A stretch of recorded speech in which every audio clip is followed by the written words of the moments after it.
evening and welcome to ViVoices. I'm Emil Henderson along with Clint Ferris and Boyd McFarland. We are here tonight to discuss a myriad of things, but primarily to talk about our election system. As you know, we've been going through a lot of turmoil lately with our election system, and we have two wonderful individuals, Carolyn Adams-Fox and Genevieve Whitaker, who are the Supervisor of Elections and Deputy Supervisor of Elections for St. Croix, respectively, today on the show to talk about a lot of these issues and hopefully educate you on where we're going in our election system. As you know, here at RTD, we have, at ViVoices, we have our Rock Your Voice campaign to encourage others to become involved in the election process, and we hope that tonight will be a wonderful start to getting you much more informed in that process. But what we will do tonight, as we start every show, is talk about our hot topics. And first, JFL issues, the Wanaflowy Hospital, and what they're going through during this time, the fiscal crisis, clearly the employment and the crisis that they have there with shortage of doctors and nurses and other personnel. Shortage of leadership. You forgot that one. Well, that too. Shortage of leadership as well. Now, in what respect, though? No, because I recall when all of this unfolded. One, the interim CEO, he resigned. Then Yes. a senator jumped in. Basically, he stated that he was resigning because of familial commitments and issues and whatnot. She jumped in. He came back. Then a good portion of the board then left because of whatever. I think there's so much things have been going on with our healthcare system for quite a while. Even going as far back as with Roy Leshner, Snyder, and the Rodney Miller. Yes. Up to now, I have not even heard this legislature do any sort of a hearing on that, and we are still now having Wanaflowy, and we look at all the myriad of issues. Started back off with the nurses, and not even the allied health professional nurses being let go a year or so back. So they're just riding a rough wave. But I think the issues were from prior to that. I think the issues were prior from, I think it started from as far back as 08, 07, 08. I've been hearing issues regarding the finances in the hospital. I don't think this is anything new. I think it's been going on all along. Like you say, it's leadership. And you had members of the board as well who were vocal about the issues concerning the finances. We had multiple Senate hearings I've heard about the finances concerning the hospital. So you're right, and it's a long-standing issue with the Wanaflowy Hospital. But they brought in CEOs, and they paid a month and the money to right the ship.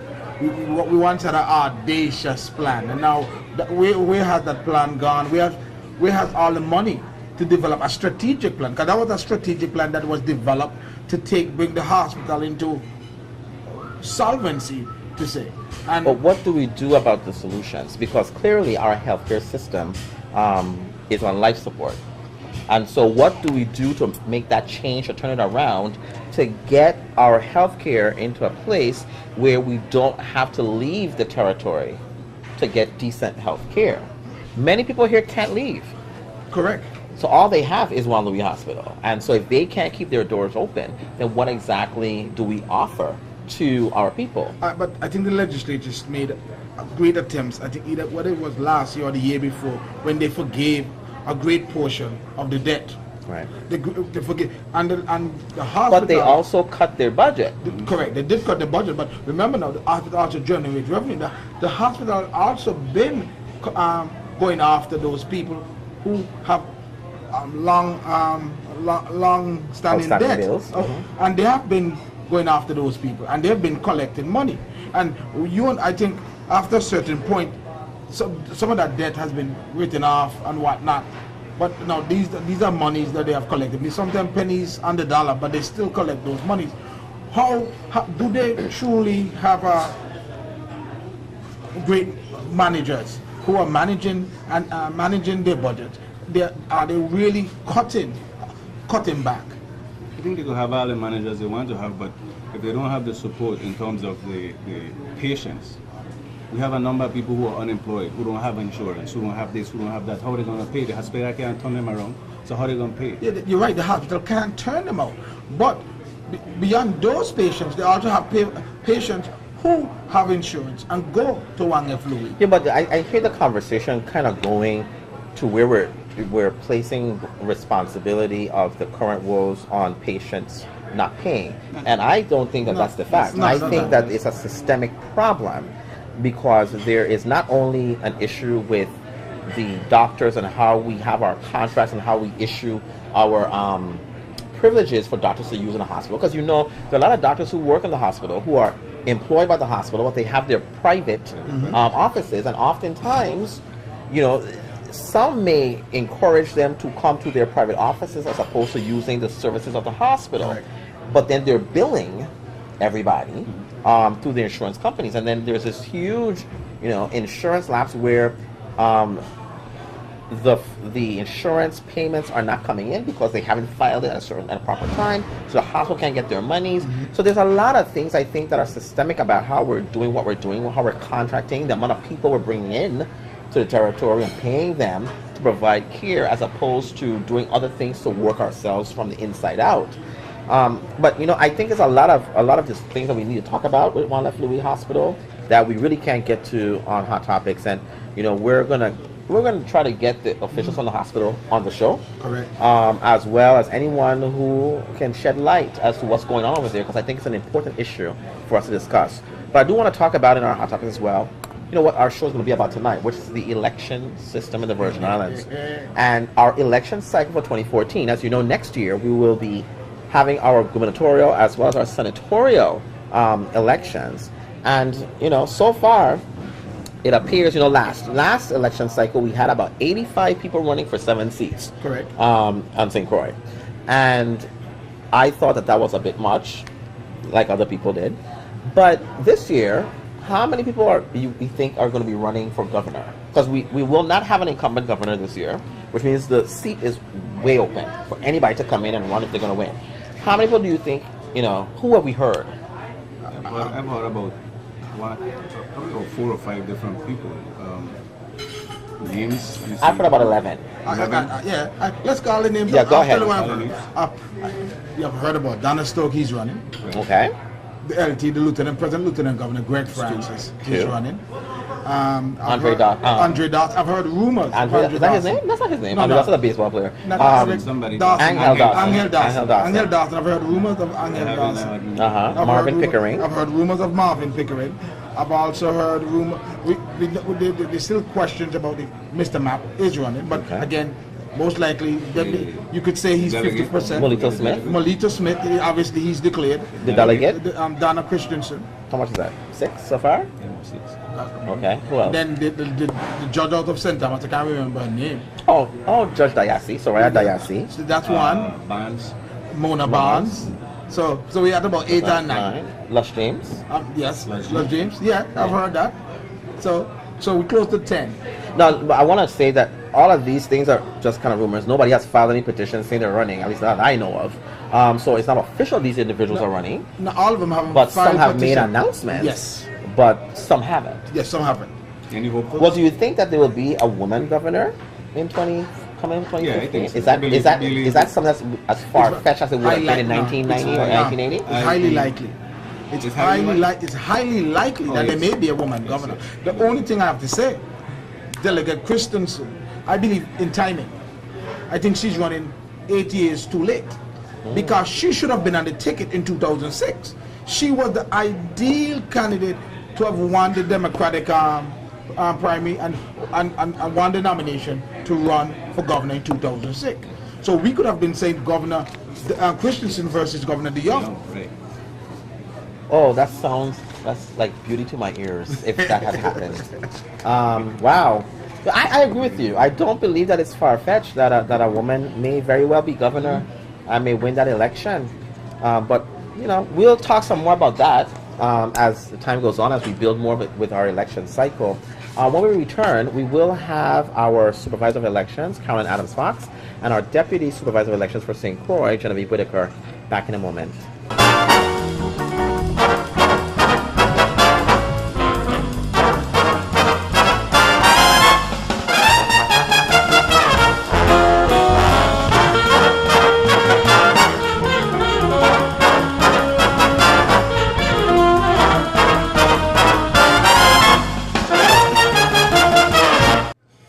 evening and welcome to VI Voices. We are here discussing our current Virgin Islands election system, and on the show tonight with us we have our Supervisor of Elections, Caroline Fox, and we have our Deputy Supervisor of Elections for the District of St. Croix, Genevieve Whitaker.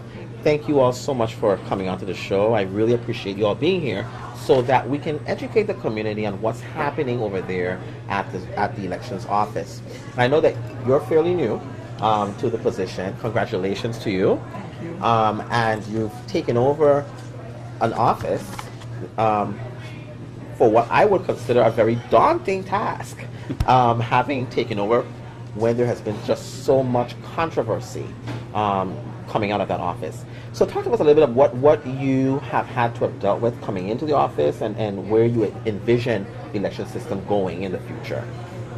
Again, good evening. As you said, my name is Caroline Fox, Supervisor of Election. I applied for the position, know that it would be challenging. After serving 32 years in the military, preparing for combat, returning from Guantanamo Bay with 2 years of dealing with terrorists, I'm sure I'm up to the task. I know that's right. Also, like I said, I conquer the air, so there's nothing on the ground I can't conquer. I'm a pilot by trade, flying 16 years. I look at it as serving my community. And of course, I know there were challenges because many of the deputies resigned like 1 month apart. So again, going in there, I know there will be challenges, but I know it's a challenge I can accomplish. Getting the personnel on board was one of my greatest push, trying to get the deputies on board at the same time, so you don't get ahead and have to regress to get them caught up where I am. The employees, I would say, are trained and experienced. One of the employees have been there for 18 years. So going in there, I think the employees are well trained. They have some additional training that might be needed. A lot of the controversy you're hearing is with the boards. Again, the board, two separate boards. The district board runs the election. They also register voters. And then the joint board hopefully get together and set policies, which I know in the past has been lacking. And hopefully with my experience of standardization, my military background of discipline and documentation, I see us moving forward. Excellent. I'm glad you mentioned the documentation, because you're a lawyer, and so for us, everything we do is about documenting so we're clear of what our positions are going to be when we're pushing forward. And I found that a lot of times there was always this lack of documentation coming out of the elections, which makes it appear that nothing is transparent there, which gives people the reason, the thought process of thinking that something is wrong, even if it's not. Just the perception that you don't want me to see something, or you can't show me something because you don't have it, gives the perception that something is not happening the way that it should. But I'm happy to hear that you're there. So far, we've been monitoring here at ViVoices, and you seem to be doing a great job in trying to get it back in line to where we need to be, that there's confidence. How do you plan on restoring public confidence in the election system? Well, like I said, I know there's challenges ahead. One of my first goals is public awareness, rebuilding the trust of the community by going on shows like yours, doing PSAs. I'm coordinating with a company to do some positive PSAs and kind of showcasing the employees and the deputies. Again, not just hearing the negativity from public or board members, but trying to counteract that with a lot of positive messages. Again, one big thing was our website. You notice we gotten on our website and trying to update it. And again, because we're semi-autonomous, I thought we should have our own logo. So again, you start with that, and you can see we created our own logo. Okay. That's local. And it starts with inform Virgin Islands voters. Then you need to inform them. Is this the logo? Yes. Let me see. This is. Inform them, educate them. I don't think the camera can get this, so we can kind of but see again, that. it's fair, accessible, and transparent. So we are on the road to transparency, and everything's going to be posted to our website. And what is your website? www.vivote.gov. Good.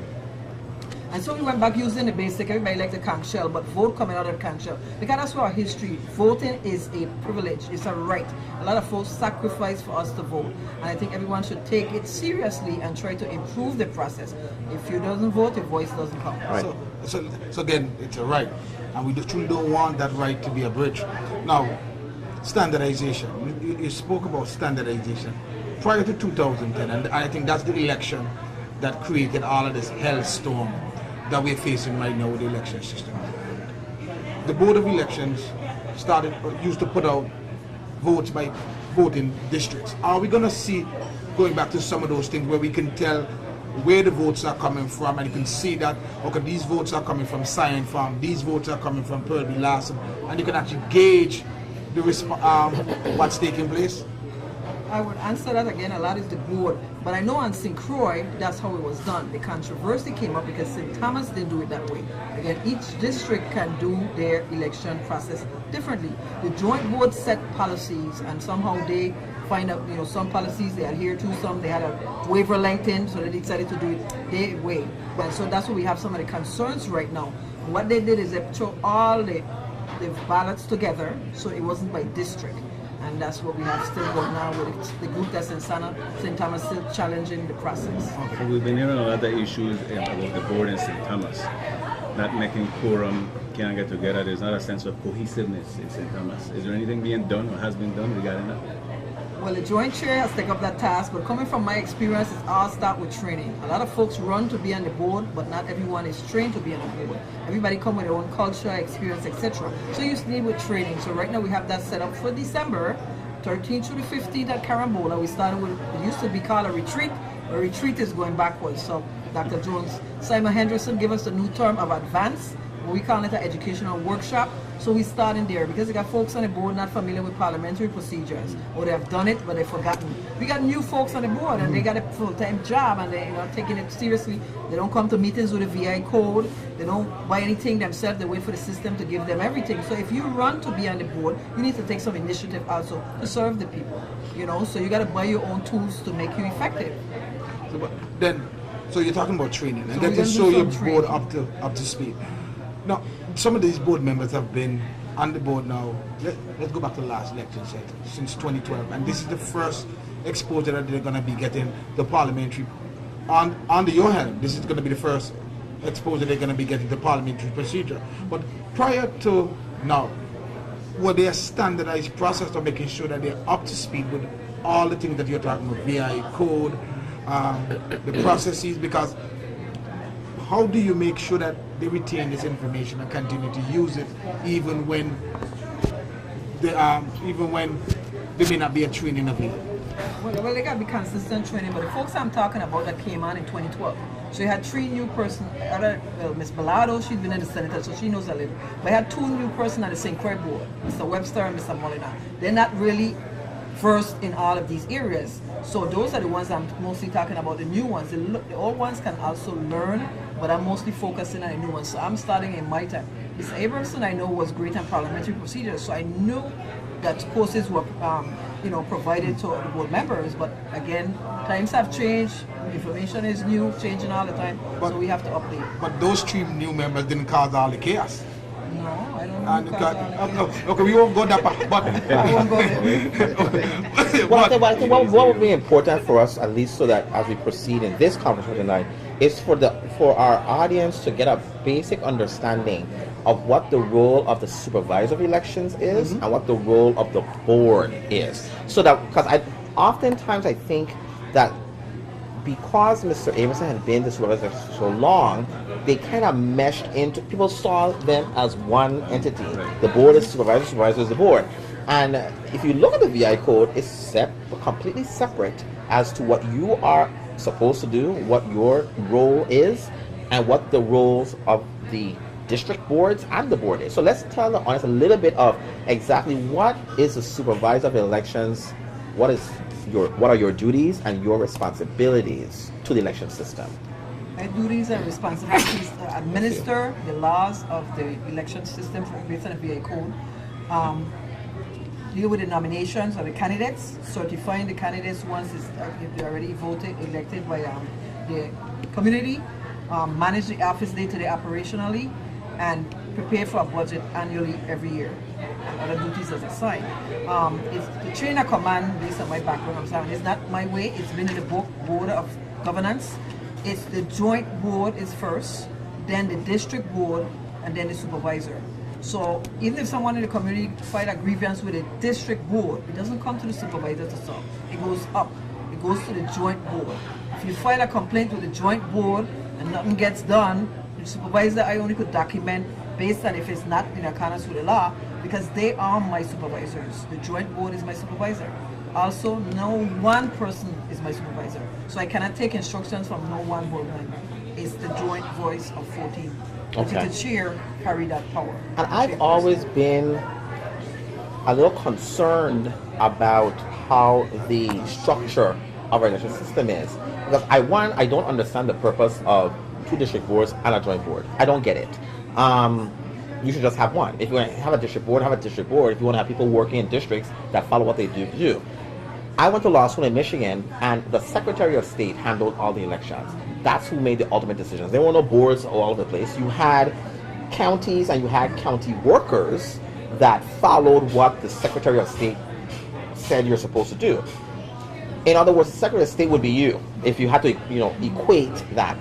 And I never understood why the supervisor of elections wasn't the person who was mandated to work on the policies, follow the law, do all these things, ensure and deal with the election issues and all this other stuff, without there technically being a board that tells him or her what to do. That's where I find that there's a creation of so much controversy, because you have 2 district boards, clearly, and they're going like that. And then these 2 district boards are somehow supposed to be the one board to tell these very same 2 people what they're supposed to do. I don't see that as progress. Has there been anything for us to be able to go to the legislation and say, look, we need to rethink how we have this election system structured to ensure that we don't have these problems? Well, there's nothing stopping us from the public from doing just that. If you feel that there's a reform measure, we have had a series of, the legislature has held a series of meetings led by the Government Services Chair, Senator Capehart, asking people and sending out information about election reform. And so groups have been asked to testify, and so encouraging groups, really to go out and take part in these hearings.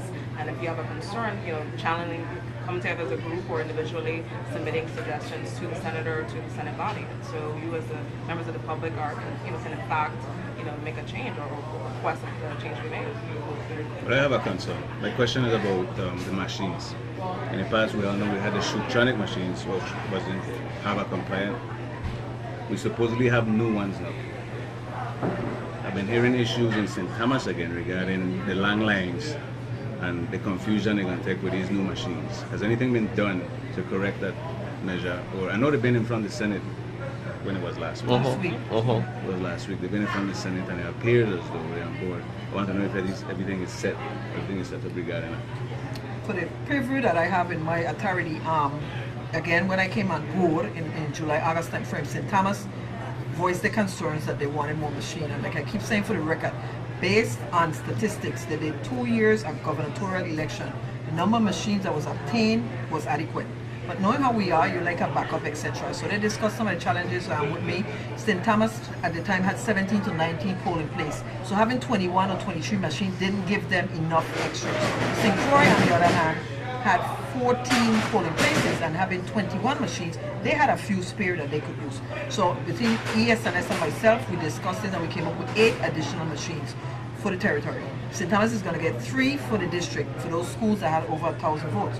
In St. Croix, our 2 sites are Alexander and Pearl B. So we were going to put 2 machines there again, based on what the district would. I'm talking on his behalf. And then every place else would have 1. St. Thomas didn't have that, so they're going to have that. Then we're going to have 3 for absentee. Folks that vote absentee, you don't have to be pulling that machine and using it maybe as a backup at each of our territories. And we need to continue about St. John. We're not having St. Thomas backup St. John. St. John going to have their own machine in St. John. And then we have a backup for St. Thomas and St. John. So that's what gives us our 8. St. Croix will be okay. Again, we're reviewing the law that was discussed last week also, and based on what we're looking at, we got a lawyer here, once we get time to look into the law to see if we need to have both type of machines. No, I will be very honest with you. I listened to the hearing last week and I thought it was a colossal waste of time. I'm not even sure why they even had the hearing and nothing came out of it. That's my personal opinion. No, it was a discussion. Yeah, but you have to discuss it on the phone. I mean, I didn't think it was necessary to have a Senate session to discuss that. And the reason why I say that is because when I think of election reform, right, I'm thinking of ways to make it easier for me to vote. I'm not thinking about, oh, we need an extra machine because that's not what I'm thinking about. And some of the and I want to make it clear, it's not you or Attorney Whitaker or the individual in St. Thomas. This is really on the board level. This back and forth confusion they have going on that is really solving nothing. When I thought about election reform, I'm thinking in my mind, okay, early voting. I'm thinking in my mind, okay, voting where some states are voting online. I'm thinking online, a lot of different things. That's the kind of reform that I have been talking about. The way that we screen people who are running for our offices to ensure that we don't end up with the situation we end up in now, or we found ourselves in last year.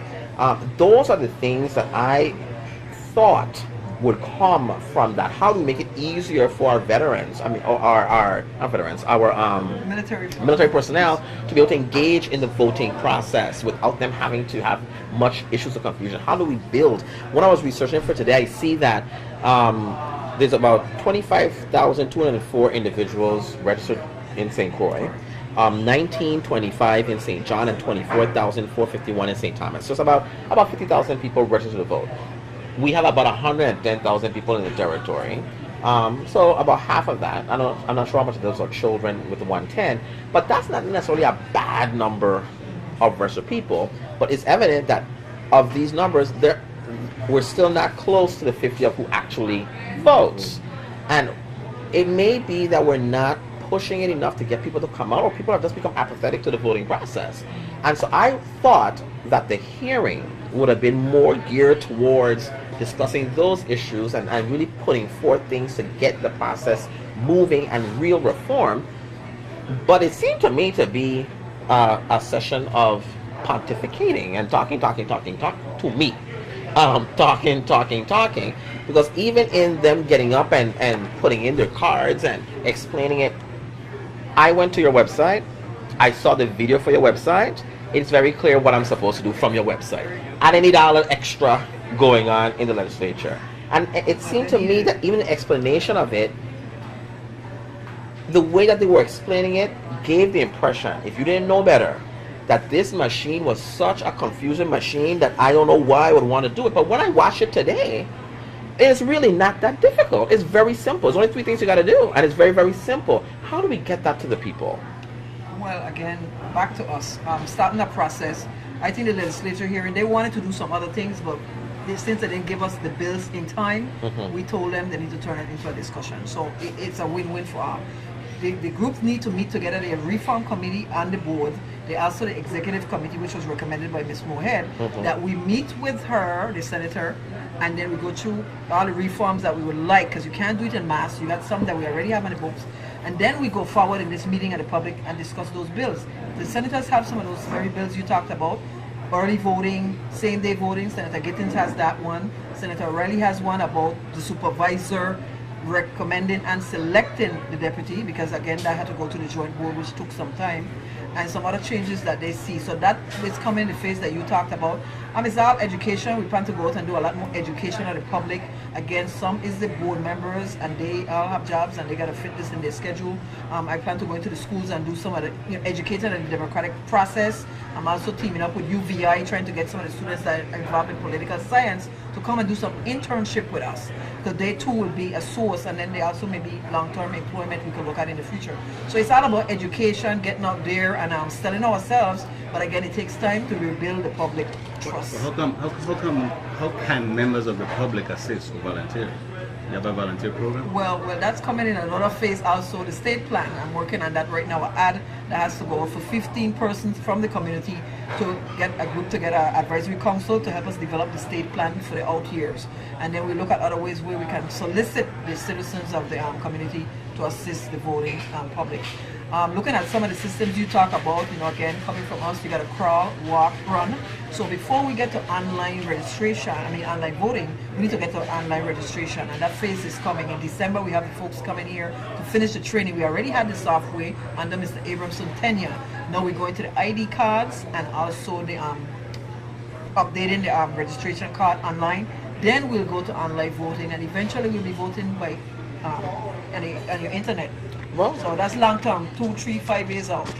Well, I think that's great. But we're going to take a quick break because we have a lot more to talk to you about, to want to educate on, and so we're going to take a quick break and come back and talk some more about that. We'll be back.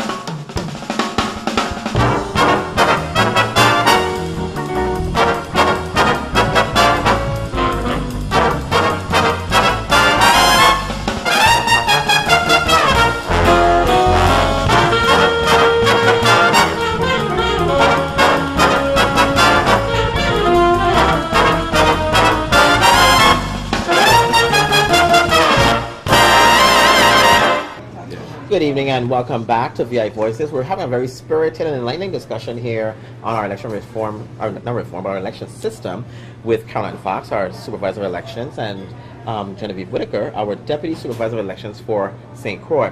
What I want to ask you, Genevieve, is what exactly is your role as a Deputy Supervisor of Elections for the District of St. Croix, and how have you, I know you're fairly new, so how has that been for you? Well, my third week on the job, it's been really exciting.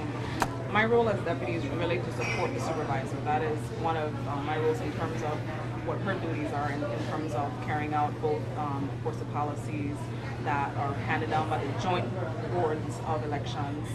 And more importantly, as we're trying to move forward in terms of processes, is to help administrate the office. One of the things as well is that we're really there to support and even encourage policies being developed, looking over policies to see how we can better just move the system forward. So it's been definitely a wonderful learning experience as I continue forward. Supervisor Fox is working diligently to move us into a new direction. We mentioned the website and things like that. So we're really trying for the public to really build up the voter confidence, but more importantly, I think to get us all on the same page and understand that it's going to take time. Change is not easy, and it's going to take all of us to make a difference to move us forward. Good.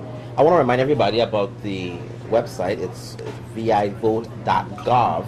Please go there because, like I said, I've been preparing for today. I went to the website to look at stuff, and it's a really, really good website. Very informative, easy to look at, very interactive. A lot of your questions can be answered simply by going to that site. But I wanted to talk a little bit about some of the things that we take for granted people should know, that they don't. Like, what are the requirements actually to become a voter in the Virgin Islands? First, you're at least 18 years old, you bring in your passport or your naturalization paper. Also, the board goes out and does registration drive at the high school. Like right now, if you're 17 and you're going to make 18 by the next election, they authorize to register you. That also came up at the last hearing. They want to back that to 16 because some states are doing 16. So we're looking at that to capture, our young people.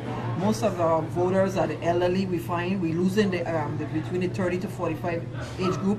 A lot of the voters are not coming out. Most folks are getting a card for ID instead of voting. So we're trying to educate them when they come in. This is a voter's ID card, not an ID card only to go to the bank to cash your check, etc. So again, it takes education, and I'm partnering with UVI, and also we're talking about getting civics back into the school. So even if we start going to the school and doing presentations, whether it's historic or etc., we could start that process until they get it in with the educational system. But it's our education and doing some more PSAs, putting out what's required. But 18 years old, etc., no conviction, etc. Now, how do you get the voter? We talk about change, and we know change must happen, but at most times it's resisted.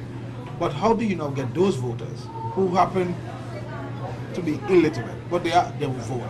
How do you get them to use this system without disenfranchising them? It's a process, but we have to start with encouraging folks to bring someone. Usually right now you could bring someone with you. They can't show you who to vote for, but they can assist you. So we need to let them know that they still can do that. Again, it starts with education, going out to reaching out to the community, the board members. Again, we'll have to do some integral part there. Just letting them feel comfortable. So the more we discuss it, they also talk about mailing out letters with some of the instructions, maybe a photo of the machine, and trying to explain it. There's also the automat that folks kind of forget about. Now we're looking at that also as a policy, because it's not only for the disabled, but if folks are kind of tentative to go towards the DS200, we can challenge them to use this one. And it's on the screen that you push the button against the person that you're voting for, but then the ballot is printed out and then you take it to the DS200. So we have that as an option, and again, continuous education. Now, one of the laws has been that the photo of the candidate must be on the ballot. And one of that was to alleviate the issue of people who could not read. They could see the person and know, oh, that's what I should push, because they can see the person. And in some years that has not been done. With the new DS200, will the photo of the candidate be there so people can see them as they're using the machine? Again, you bring that up, that was discussed last week. That's Senator Bassinger's bill. He's proposing that again. And so we're looking at this company now to see if they could do it on the paper that's utilized. Okay. It couldn't be done with the ballots that we had before, and then the pictures came out all kind of different ways. But now we're checking with ESNS to see if it can be done. So that's a bill that's coming up again. It's in the law, and we need to try to I follow want it. to highlight too, part of us coming on board. Training is really important, and I think that's what this supervisor has alluded to. Us being trained and how to really to do. For example, you talk about how we're going to help people learn how to use the DS200. It's for us now to actually learn how to use it well, so that we can go out and inform. Right now, we've been doing demonstrations, and mostly in St. Croix district. We have Mr. Roland Molinar, who's been going out doing video demonstrations and things like that, just to simply get people familiar with that, but also to highlight that this machine is for people who are handicapped, and so that to highlight that. So this is going to be a move forward. And hearing people talk about it, maybe they feel like we're going backwards, but we're moving forward, and there may be other opportunities for other kinds of systems in the future, but for now, this is what we're working with, and we hope the public, go on the website, view the demonstration, and also when you hear demonstrations happening, go out and check out the machine. They're happening throughout the island. And they can come into your office as well Absolutely. to see a demonstration. Absolutely. The machine is there, established day to day, so anytime they want to come in. And also, in line with that, he's going to 27 different locations in St. Croix. We're going to hit every area. The elderly area, schools, housing area, and we're doing it times when they're available. So it's not 8 to 5, they're going to do evening, night. So we, again, based on what St. Croix is doing, they're going to all the areas from east to west just to start to educate the populace. Now, you mentioned one portion of your duties, or one part of your roles and responsibilities, certification of the candidates. And once upon a time, I used to see, ever so often, reports, financial reports from the candidates. I can't tell last Campaign disclosures. Campaign disclosures.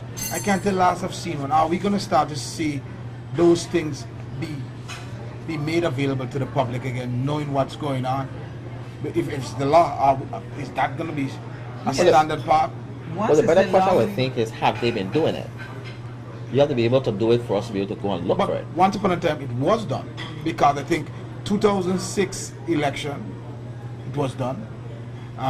Somewhere thereafter, it was done, and then somewhere between 2008 and now, I can't recall ever seeing a campaign disclosure report being published, and those information was shared with the periodicals, and they published it, and I can't recall. Well, we'll look into it again. Like I said, I'm new on the job. I'll look into it. We had the public coming to look at it, so I know they are there. I seen it. I have the 2012 campaign disclosures in my office file, and I think last week Avis called, so maybe they are looking into it. But is that going to also be on your website? Are you going to have those It's campaign Well, it disclosures? depends. It depends on what we could disclose based on the Attorney General guidance. So there's some things we can disclose and some things we'll have to come into the office to view. But we'll put whatever is transparent and needs to be on there, it will get on the website. The law speaks the purpose of which you can use the list.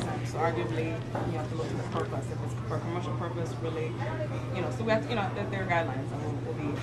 Well, I guess for me, one of the things I find to be very important is the campaign disclosure, which is what I think you were alluding to, yeah. and whether, which I think is public in all respects, in my view. I know the Attorney General will issue his opinion, and we all know what his opinions are like, but the campaign disclosure forms are those things in which you look and see where the funds coming for a campaign, to ensure that later on a certain senator is not sitting there casting votes on something that may be a conflict of interest that would give rise to a question of issues in regards to his or her candidacy. And I think that's what makes it so important for us to be able to have, where is your money coming from to campaign?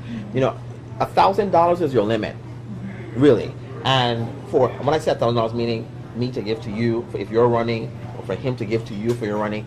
But what people don't always figure out is that you technically can't split it up, meaning I want to give you two, so what I do is I give you $1,000, and I said, Boyd, hey, you don't have the money, so here's $1,000, give it in your name. That's illegal, and people do it all the time. But it's hard for you to figure it out and to prove it absent proper disclosure in your campaign forms to see if Boyd is homeless, and he's not, but if he is, and clearly everybody knows he doesn't have $1,000, where did he get $1,000 to put to your campaign?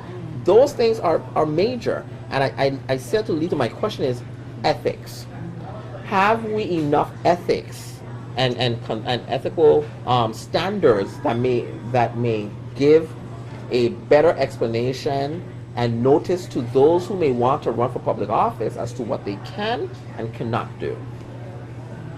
Well, we start hopefully that process educating the public, the senators who's running. But first we need to start with the office, and I'm glad you touched on that topic because next week UVI is having a class on ethics training, and I'm sending my employees, they don't have a choice, 2 from each office is going to the ethics training because everybody think everything else is important, but with me and my background, training is important. Because once I give you the tools, you can't say you didn't know, you weren't aware. So first thing we're doing is ethics training, and that's in UVI, St. Thomas Sequoia, 9 to 1. So we have 5 employees along with the deputies attending that. Again, we'll get the information out to the persons running for senator or other political offices.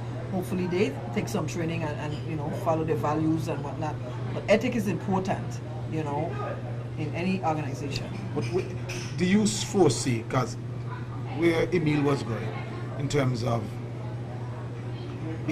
finding it necessary that sometimes you must delve in to the to each of these campaigns to make sure that they're getting their funds and making sure that they're doing what they're supposed to do. Do you foresee that there's going to be some sort of an investigatory unit as part of the Office of Election that goes out and maybe follow up on some of these things? Or is it going to be just done do by you the have board? one? Look, that's No, I don't have one right now. Again, I won't know until I assess what's going on. Because again, you say it was happening up to maybe 2010, 2012, it didn't happen. Again, we are staff of 11 employees and myself. So again, if we need that, that's something we could look into, whether it's a deputy get that duty for now, or we get folks to, set up a exploratory committee, etc. But right now, based on employees that we have, it'll be somebody's duty. And again, I'll have to look and see what's going on in the past. If there's any issues, we had some folks came in from the public to look at the campaign disclosure a couple of months ago, and they only had one issue that they kind of find nothing major on this end. Again, we're waiting on the audit, local audits to come out, and you'll hear a lot more what's really going on the local level. Well, I think that's very important. That's one of the other reasons why I'm pushing so much for the removal of boards and to place this authority in one person, a supervisor. Because when you have people who are on the boards, but they're interconnected with political offices, that's, in my view, an ethical problem. It may not be illegal under our code as it's written, but I think ethically, it's a problem. When you're making decisions of how voting will go, but you're on the ballot someplace else, or you're working for the person who's on the ballot, but you sit on the board to make, that's a problem for me. And so now when you have the board, who determines what the supervisor will do? Because I would presume the supervisor under current law has no authority to start an investigation into anybody. And that's a problem, you see? And so I think that's why I think those issues are so important. And I wanted to make sure that we made a clear line of demarcation between what you can do and what the board is doing. So people don't think that it's an interconnected or intertwined position. One of the biggest things that's happened so far is the change in dates, and I want to make sure that the audience knows about this, that the proposed, change in dates and why it's being done. If you explain to the audience why that's happening. Okay, again, myself, a good example, I was in Cuba in 2010, so I had to vote back here. It's mostly, and again, folks think it's military only. It's not military only. It's for any employee that's for the federal government. So if you had someone that was in St. Croix and the federal government sent them to a job in Turkey, they are authorized to still vote in St. Croix if they remain, they register here. So it gives, making sure that the ballot gets to that person 45 days in advance. And so therefore we now have to go in and set all our election calendar dates to fit that. We had it back in August, so now we might move that a little, but again, the board is going to finalize the calendar. We went to the governor to sign. There were some changes in recommendation there by the Attorney General and ourselves, but again, it was a consent decree, and they had to approve it by October 31st.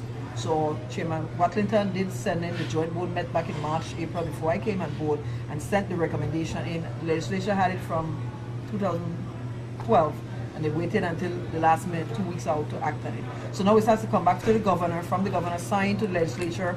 They have an amendment to make to it because they put 60 days, although we said 90, so they have to do that amendment for some other portion of the law, and then get it to us at, in less than a day or two, because the person's working and election calendar was Mr. Ross, Board Member Ross, and Board Member Mohead. And it's mostly done, but again, I can't divulge that comes from the board. So the joint board is going to meet, and then they're going to release the calendar. So the actual election date for the general election doesn't technically change. No, It'll still be the that's first November. Tuesday after the first Monday. That stays So the that same. doesn't change. It's just the The primary will change, and getting the ballots ready to get out will change. So the nomination dates will change. All those stuff will impact because they're going to move up. Okay. So that's the changes you will see. With all these changes that are being made in policy and in dates, and with the advancement in technology, do you see any changes in the registration cutoff? Instead of it being a month, I think it was about 4 weeks before the primary or 4 week election, do you see that we're gonna say a week before the election primary we can then cut off registration? Well, that's the same thing I just talked about. Senator Gittins has a bill he's proposing that we could register folks up to the day of election. So that's something we're looking at. Some states have it, some states like it, some states don't, but that's one of his proposals. And so we look at that and see, the concern is folks flying in to vote, that years ago used to be living in Tatola, might fly in to vote, and et cetera, et cetera. So these are concerns too, because then you got folks, creating someone's party or some political person to get the votes and to take them over the hump. But it's the last election that people voted. That's what I'm saying. That is the last election. I want to touch on something that Amy was talking about. Let's say, for example, I decide to run for the Board of Elections. I get in, and you find out that I'm working for a particular senator, or I'm chairman of this particular senator, or whatever. You don't have any laws in place to prevent that from happening? That's one thing they talked about in the legislature right now, looking at board members, if they could run for certain offices. I'm not sure, I'll have to research that, but I know there's certain laws in there, with what positions you can run for. But I'll have to research and get back to you. I'm not sure. more than likely the statute, no. They'll never preclude them because they. But that's a clear conflict. Well, we know that, but the problem is we don't have clear conflict of interest laws in the territory. That's one of the major issues. And that's why I am going to push for an election commission. That ever so often, every 5 years or so, they meet to review what has happened between the last 5 years and make recommendations and legislative changes. But they're not controlling what the supervisor of elections does for purposes of getting our election system where it needs to be.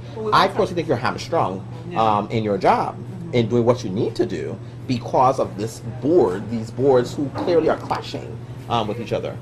We actually had a commission back in 1972. There was a commission that was established to really pour over the code and they made major reforms at that time.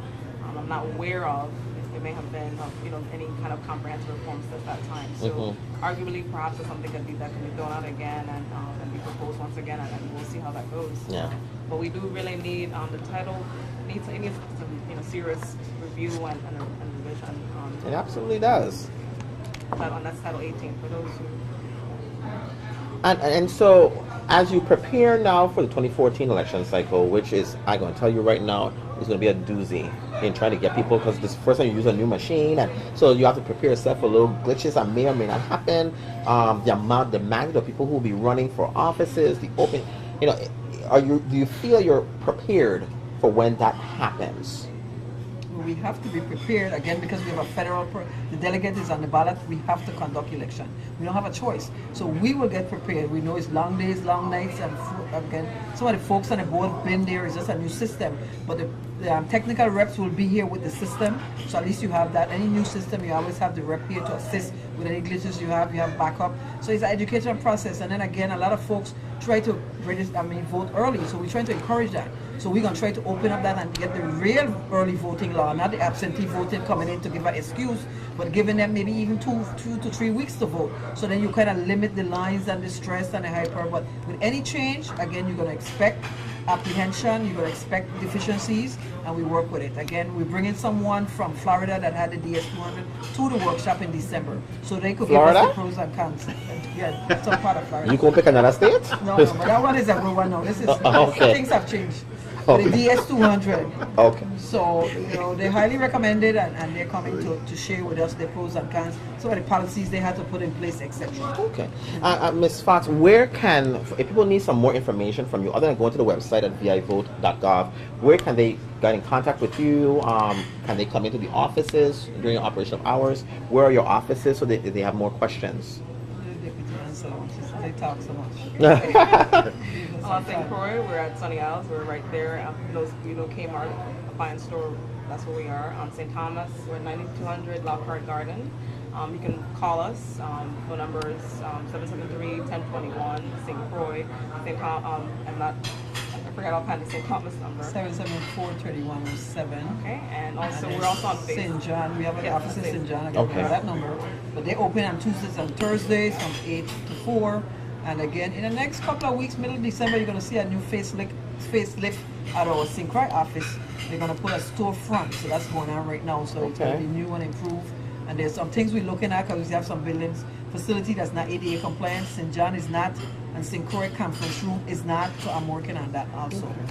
And you can also find us on Facebook, Election System of the Virgin Islands. Okay. Well, this is awesome. I think that, I think tonight's been very informative. I think we've got a lot of information out. I don't believe that this will be the first time you're going to be on this show. I suspect that we will have you come back again as we get even closer to the election cycle of 2014 to get people much more into that. As you know, here we're doing our Rock Your Voice campaign to get and encourage people to be part of the process and get out and vote. And so we'll be telling a lot of people, where they can go to register, where you may have open registration areas for them. And so we want to make sure that that is an open process so people are able to go out and exercise their right to vote. And so I just want to thank both of you for coming on the show tonight. I think it's been a really good show, very informative, and I thank you for being on. Thank you. And I hope that you will come back again soon to talk a bit more about that. All right, thank you too. I look forward to more opportunities to spread the word and educate the public on our process. And we also having some California design some songs for us, some for voting and get out and voting. So more is good. Oh, good. Okay. Yeah. Some jingles are always good. Yeah. Jingles are always good. And so before you go, as you know, I'm wearing red and white because red? yes, you can see. Come on. Yes, it's red and white. I look like pink. It's not pink. It's, does look I like pinkish. pink too. I could wear pink. I'm good in any color. But I'm actually wearing red and white because yesterday we celebrated Veterans Day, and you are a veteran and you are a veteran, and we want to make sure that we say a happy Veterans Day to all our veterans. Thank you. And we thank you and thank them for the service that they provide for each and every one of us to keep our freedoms and protect our liberties. And so oftentimes we don't get to do that much, and we want to ViVoices want to make sure that we let our veterans know that we are truly appreciative of all that you have done, and for those who are continuing to serve, what they continue to do for us. I will only hope that for the veterans of the Virgin Islands, that at some point we are able to get you the equality that you deserve for all other veterans that they receive who live in the 50 United States, that you all are not able to get when I've researched and looked and see that we serve more per capita in our militaries in the Virgin Islands than any of the other states do, but you're treated very unequally. And so we want to try to make some changes to that and bring some awareness to that. That's a whole show, right? That's a whole other show. And you're right, we might have to do a show I on just that. wanted to acknowledge the catastrophe in the Philippines. Maybe we could have a moment of silence for them. Yes, yes. Let's do that now. Yes, sir.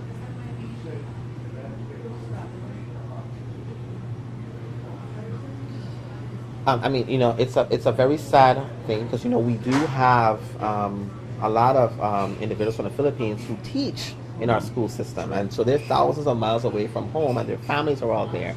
And to see that has just happened to them, a typhoon is a typhoon just because it's in the Pacific. It's equivalent to a hurricane if it was us, and that could have equally have happened here in the Virgin Islands as it happened there. And it's just really sad that that happened. Thousands of people have died, missing, and it's just a really sad state of affairs. And so our prayers go out to the individuals in the Philippines as well. We'll be back in a moment to close out the show with more hot topics. Back in a moment.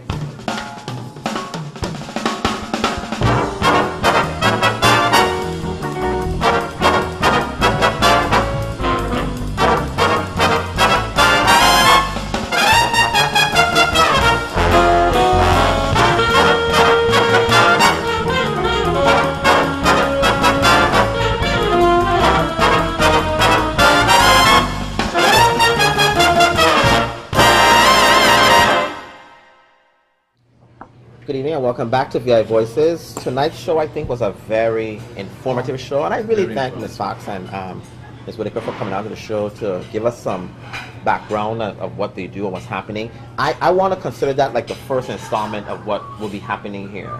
And I'm sure that we're going to have them back to go into more depth as to where they are, what's happening as we get closer to when we have the election cycle going forward. You agree? Very I much so. agree, and I think it's a good thing we're seeing fresh faces because of all of the issues regarding the election system for the past couple of years. We had a myriad of issues, and now we have new faces, and that's a good thing too, to restore some kind of public trust in the system. Because I know a lot of us don't trust it. It's wonderful to have fresh faces. We just hope the old faces don't burn out the new faces, then causing the same apathy to be cyclical. I don't see that with it. We got soldiers. We got No, soldiers. see, We got soldiers. Soldiers that have been in Guantanamo, so we should be alright. Well, I'm just hoping. well, I don't think so either. I think they'll be fine. I believe that they've gotten somebody there with integrity to push forward and get done what needs to be done. And one thing for me is when you're doing public service things, I believe that your level of integrity tells how successful that entity will be. And the more integrity you have, the more successful you should be. Notice I said should be, because there are always outside forces pushing in. And like I said, I believe that the supervisor of elections is hamstrung in a lot of things. Decision making, Right. that I'm sure that he or she would want to do, but they can't because you have a joint boards that cuts it off. I don't understand how you can have a St. Thomas District Board who don't like the machines, so they're not doing anything to push it, Right. but you have a St. Croix Board who likes the machines that are pushing it.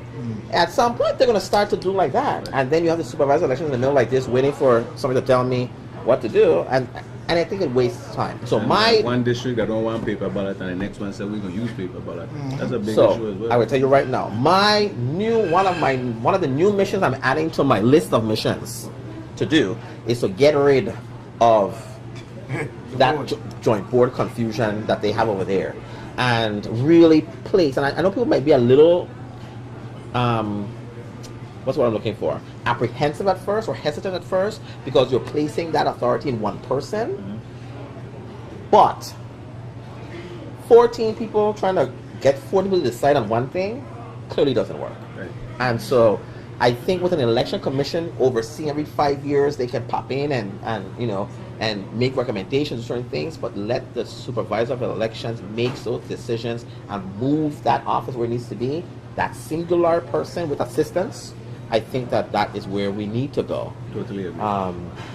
We need an investigatory unit over the elections. Yeah, we do. That too. To not only investigate things that happen post-elections, but before you even get to be in an election, Right. that there's an investigatory unit that investigates this candidate to see what's happening. Remember, our Revised Organic Act talks about moral turpitude. That's right. And so there's some things that the election system should be looking at and bringing up as a possible question. And maybe had we had that in 2010 or 2012, or both, But technically- we might have had a little bit different.